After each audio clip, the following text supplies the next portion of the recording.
आरक्षणासाठी मुंबईत आलेल्या मराठा बांधवांची जेवणाची गैरसोय होतीये। अशातच बीडमधील गावागावातून भाकरी, चटणी, ठेचा हे सगळं बनवून या महिला मुंबईत पाठवत आहेत। 2 दिवसांपासून भडंगवाडीत चुलीवर भाकरी बनवण्याचं काम सुरू आहे, तर घराघरातून जवळपास 500 भाकरी बनवल्या जात आहेत। मुंबईत गेलेल्या लेकरांना भाकरी कमी पडू देणार नाही असा निर्धार या महिलांनी केला।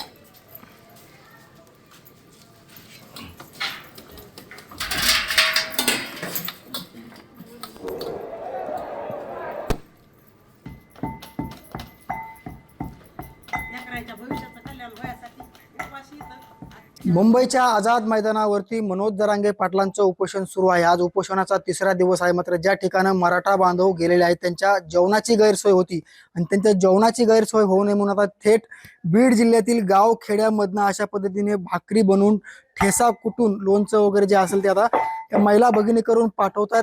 आज भाकरी करून पाठवतात म्हणजे आमचे जे मराठा बांधव मुंबईला गेलेले आहेत त्यांची गैरसोय व्हायला लागली आहे जेवणाचीही। आणि सरकारने एकही हॉटेल नाही, चहाचा गाडा नाही किंवा वडापावचाही गाडा नाही सरकारने सुरू ठेवलेला।